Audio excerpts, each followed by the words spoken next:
I always liked native plants. I've done a lot of work with trying to preserve native plants because it's the heritage of the landscape of Iowa. Prairie plants are what created our great rich soils, and that's what I'm trying to preserve is the soils that we have here, and the best way we can do that is by restoring the areas to native prairie and helping to re-heal some of those soils that may be damaged over time. A couple of the reasons that I started doing the pollinator plots and the wildlife species is about 3 or 4 years ago we did this around a couple of my hog barn sites. And you go out there in the summertime and there are flowers blooming, insects are flying around that you didn't know even existed, the birds are flying around, and it was like a whole different ecosystem that I never knew was possible here in Iowa where I farm. And that's a reason that I decided to do about 2.5 acres of pollinator plots and wildflowers on my farm place. One is that it eliminated 4 hours of extra mowing every week. And the second thing is just to have that diversity and define the wildlife associated with, I find it's fascinating because I didn't know it was possible. My wife and I started it. We planted a lot of stuff, just seeded it, and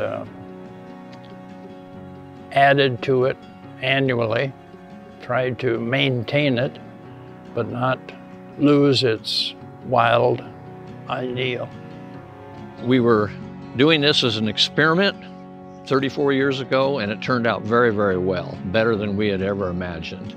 The first year or two, it looked kind of rough. We had some weeds that came, but by burning it the first few years, it took care of those invasive weeds. We try to burn it about every other year, and this tends to keep out the woody plants that might be trying to start.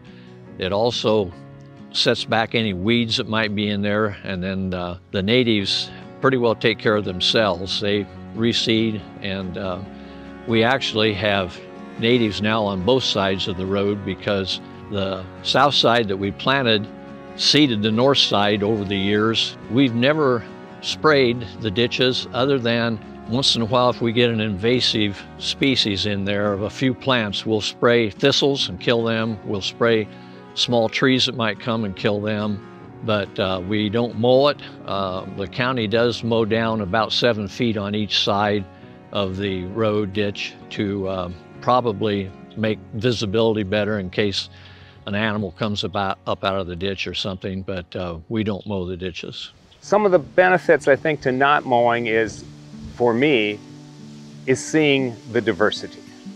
Knowing that I'm doing something and I'm trying to do better. One of the things when I was thinking about mowing the ditches is, you know, some of them are pretty darn steep.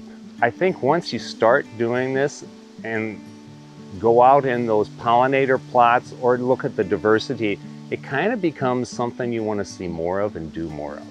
And by not mowing or not spraying the ditches, you're doing nothing and you're getting a benefit, which is pretty cool.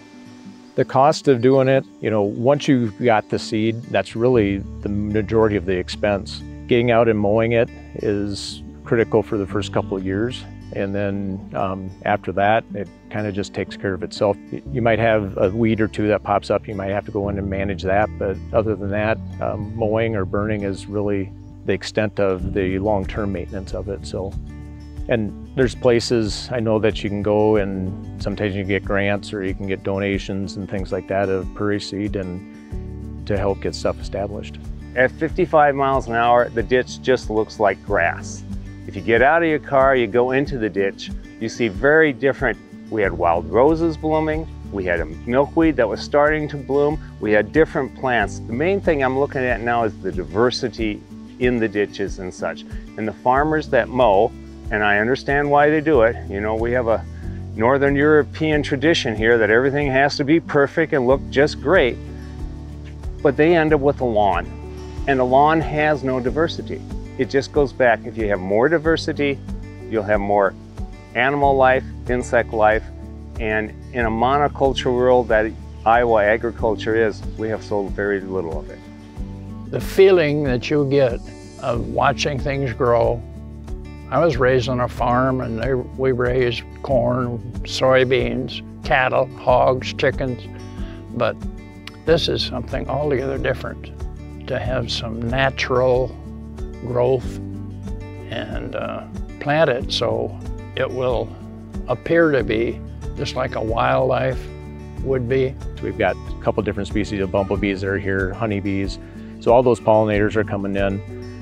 And after we've planted this and it's actually been established, we're actually seeing lots and lots of birds. So on our yard so far, since we've been here, we've got over 115 different species of birds identified that have been here on the property. So I think the prairie draws those things in as well. No, in the 30-some years we've had that prairie, we have never had any natives in the fields. I have no concern with the native plants spreading into my fields because we can kill almost anything with chemicals, and that's what we do. I never have seen any experiences where native prairie plants have actually expanded into row crop farm ground. Maybe a little bit into pasture ground, but in the pastures, most of those prairie plants are edible by the livestock that might be grazing in those areas, or if they get picked up by hay, they're edible for animals that would need to eat hay.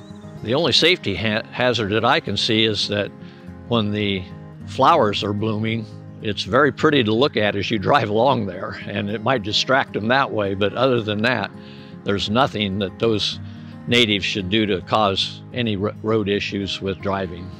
I don't think that the native prairie plants are actually a hazard along the roadways. They're just like the regular plants that are in the roadways, the cool season grasses and that. They're just a little bit more decorative. So if there are any hazards, because people are slowing down to look at the flowers. I've never seen plants there that had a problem with snow drifts. The native plants actually prevent a lot of drifting until the ditches fill clear full of snow. But those native plants act as a snow fence on both sides of the road. So whether we get wind from the north or the south, it pretty well collects the snow and holds it in place in the ditches. And the snow plows usually do not have to move much snow. You know, I did a little math the other day, and I thought, okay, if every ditch has only 15 feet that we do not mow or spray. Now just think of how many square miles of roads we have in Iowa. You're talking a lot of acres that if we don't do anything to, will give us more diversity, more insects, and more wildlife. And really, we need more because we don't hardly have any diversity in Iowa now, in our road ditches. And it's like, by not doing anything, we help. Visit tallgrassprairiecenter.org and iowadot.gov/LRTF to learn more.